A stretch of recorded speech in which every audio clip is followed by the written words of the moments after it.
Section, home stretch. These are phoronid worms. And when I said they're like a brachiopod without a shell, can you guess which part of the not quite a brachiopod we're looking at here? Lophophores, right? Yeah, obvious little lophophores. So the kind of guts will be pulled down, basically tucked into the pedicle. That's all just like a long snaky appendage. And yeah, they work. They work well. There are some video links for some phoronids and some brachiopods. I have not checked if they still work, but hopefully they will still work. I think including the ones of these little planktonic lingulid brachiopod larvae. Okay, so let's look at brachiopods through the ages and maybe some brachiopod relatives, just so you can see the chaos at the bottom of this tree. So this is a little one called cotyledon. And cotyledon has a sort of a cup-shaped structure up here. The cup appears to have some tentacles coming out of the top. That's what we've got right here, tentacles sticking out. And instead of having two shells to cover the tentacles so they don't get, nipped off by a fish or something else, which there were not really fish at this time, they have armored stems. So the equivalent of the pedicle, which is right here, has loads of little tiny kind of oval-shaped shells, which are made of similar stuff and look kind of like little brachiopod shells. So instead of having two, it has hundreds or dozens maybe, and they're only on the pedicle. Weird way to do things, but yeah, the early steps are not always, the most sure-footed. Next, we have Eugyanotheca, and Eugyanotheca has, look inside, there's two little curly arms, so those are our little lophophore, and it's got a little mouth right here, that's a little red thing, and it's got a little sort of body cavity where it's going to do some digestion, and a big long sort of pedicle here, there's our PE pedicle. This one has, we think, maybe a not very mineralized shell. It looks like it's mostly an organic shell, so probably think like protein and chitin rather than protein and chitin and phosphate or calcite, something like that. Then we go on, and we start to get some that actually look more or less recognizable. So here's our long pedicle down here. Here's our little feeding arms. Here they are curled up inside the shell, but this one they could actually sneak outside the shell, which is something that you do get on the modern lingulid shown here. Yeah, here they are coming out the other side. And yeah, now that's looking much more like a creature that we can recognize as a brachiopod. And these are all still down in the lower Cambrian. So we're figuring this stuff out, but all these weirdos exist more or less at the same time. And it's very hard to tell exactly how they're connected to each other and which ones for sure go on to form which groups, and whether those were connected at an earlier point. All right, moving into the Cambrian. This is kind of a little seafloor that they're imagining. So these aren't like standing up. The line of the dirt is imagined to be right here, and so they're imagining those little pedicles sticking into the ground, but you can see inside of them. Sometimes the preservation is such that you actually get preservation of the feeding arms. Here you can see a couple little feeding arms. Here you can see some weird branchy feeding arms. And so all these things existed in the earliest stages of brachiopod evolution. And by even the middle of the Cambrian, we're pretty much down to two curved lophophores that have little tentacles coming off of them. And they can be longer or shorter. That's all of the variety you get from that point. So the early experimentation in the Cambrian explosion was pretty neat to see. Here you can see some of those early lophophores. So you got your actual lophophore running here. The tentacles off it are coming up here. And then look at that. The tentacles have smaller tentacles on those, which presumably have the little cilia on them that were too small to fossilize in this case. And so, yeah, you got tentacles for your tentacles. Modern brachiopods don't have that, but this is an early step, and I don't know, it was just playing around with the form. Yeah, this worked well enough that it was able to survive. There are certainly lots of some of these. I believe this one is a thing called a heliomedusa, which is an early Cambrian brachiopod. Same time as Cotyledon, same time as Eugenetheca. They're all from the same formations, more or less. All right. Lower Cambrian, from the rest of the world, you start to get things that, well, they're kind of like brachiopods. So they'll have one shell that's here and one shell that's like a little cap. We could imagine this being like a pedicle valve to be, and this being like a brachial valve that will someday develop. But some of these things may actually be different, and we don't have enough of these or enough detail on them or enough preservation to be really, really sure as to exactly what some of these were.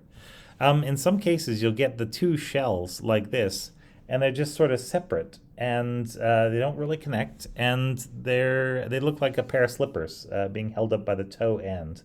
Just two totally separate parts that cover a little bit of the brachiopod, but they seem like a bad way to do business. There we've got our actual pedicle hole there. So this one's a very pretty confident brachiopod. Yeah, we can be sure of that. It looks a lot like the ones that came later.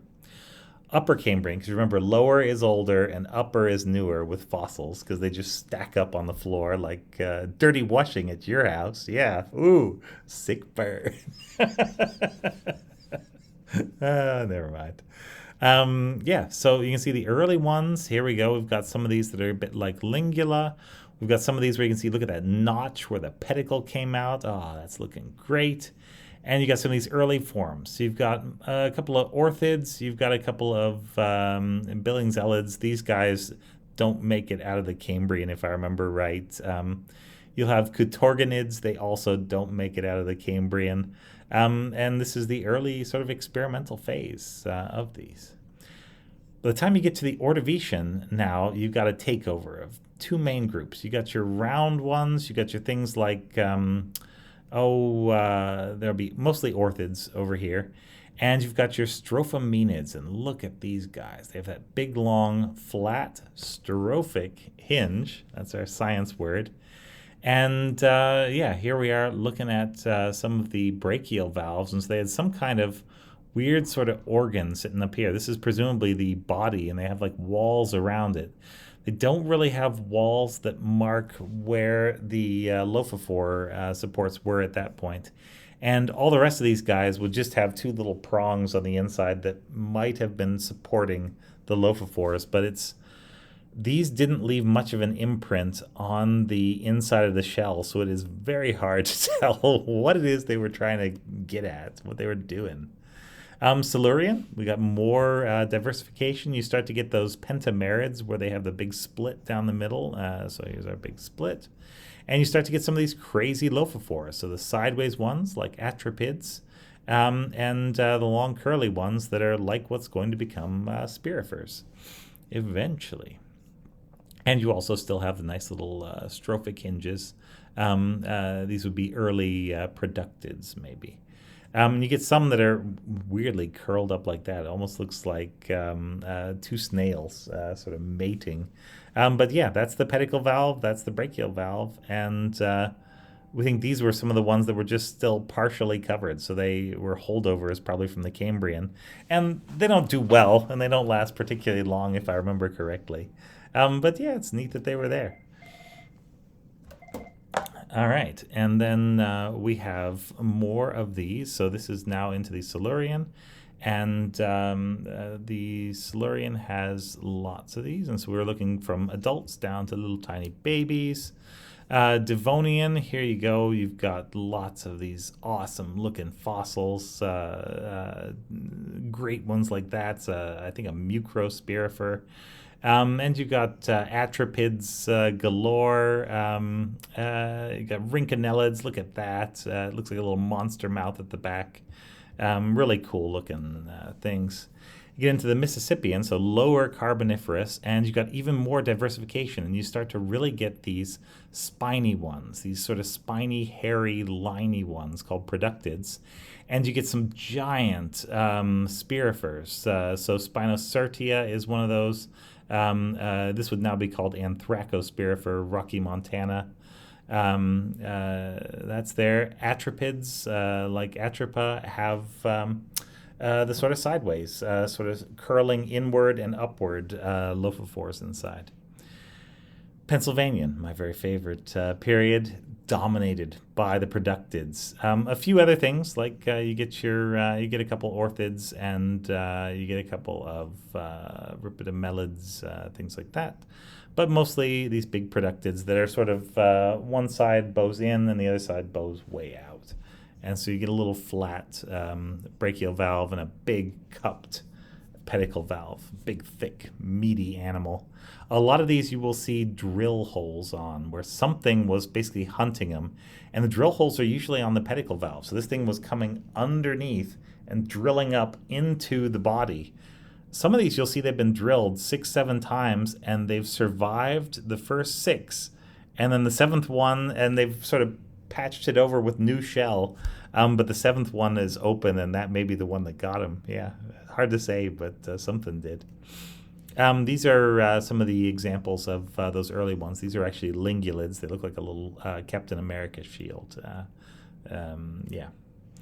And then the Permian. This is the high water mark for brachiopods. They're everywhere. Productids in particular have all these crazy spines. There are places where you can dissolve giant blocks of rock, and they will come out with these perfect little spines intact, just looking amazing.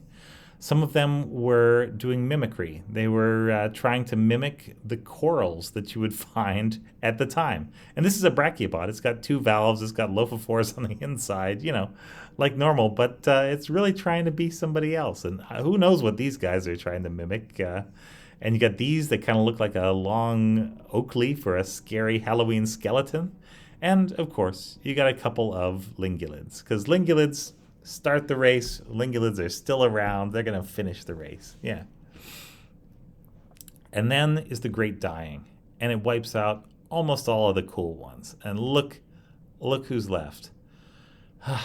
You got your rhynchonellids, which are pointy and have ridges. Rhynchonellids have ridges, yeah. I borrowed that from Ruffles potato chips. And over here you've got pterobrachioids. Pterobrachioids usually have a sort of an M-shaped or W-shaped kind of commissure, like their mouth, a little bit wrinkly, a little bit smooth.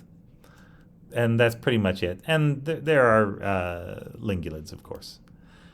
You move on through the Mesozoic and your Jurassic. You got some lingulids, and you got pterobrachioids and rhynchonellids. Now, weirdly, some of the pterobrachioids will actually start to resemble on the outside some of the earlier forms. So you'll get some later ones that'll end up looking like spirifers, except that on the inside they don't have that long spiral lophophore. They have a pterobrachioid style lophophore. Isn't that weird? But that happens at various points. Cretaceous, so this is like the end of the dinosaurs. You got your lingulids and your craniids, because of course you do. They're both still around. And it's pterobrachioid time. The pterobrachioids kind of go nuts there. And then they get really hammered after the meteor, asteroid, whatever, Chicxulub incident happens. And they do not do well. And so on the other side of that, on the other side of the second great dying, now a lot more of those cool branches have been pruned off the tree. And we've got ourselves some pterobrachioids, some craniids, a couple of rhynchonellids, and some lingulids. And those are the ones that are actually going to continue through to the present day. Those 4 groups still around. And there's a lingula, modern one. There's a pterobrachioid with this lovely little, look at that, lophophore, and look at those tentacles coming off of it, going right to the edge of the shell. Here is a craniid. They live sort of cemented down, and the muscle structure inside sometimes makes it look like they have a little smiley face with 2 eyes and a sort of a curve where the brachial ridges are. You get a couple of thesidiids, not very many, and pterobrachiopods. They're definitely pterobrachiopods. Here's some more craniids, and these have like a little one shell that's cemented to the floor and one shell that's not got teeth in it, so they can just lift it up to feed, pump in water, and then slap it back down when they're done. These things are actually relatively common. They're out there, but because they are just growing like, I don't know, I'd say like barnacles, but so much more inconspicuous. They're just like a little scale that you'd find on there, and they're quite small. You tend not to notice them, but they're around. They're doing okay. Here's a pterobrachioid with a neat little spotty shell. Here's a little rhynchonellid looking good. Here's a lingulid. This is a little pterobrachioid with gorgeous red coloring. I think there are a couple of those in the teaching collection. And here's a rhynchonellid where you can actually see the lophophore. So it's coiled up in there, but they can then extend that out from the shell and feed outside their body. Wow. It's like you have arms that can stick out and bring food to you. What luxury. What life. Yeah, that's the brachiopod life. So, hope you enjoyed these things. I think they are just about the coolest fossils. They're also kind of the most common fossils that you can find. You may never find a dinosaur, but you go to the right places, and even if you fall down, you will probably end up with brachiopods under both hands and maybe, staring right at you on your eyes. So, brachiopods, definitely the way to go. And yeah, hope you liked it. Thanks.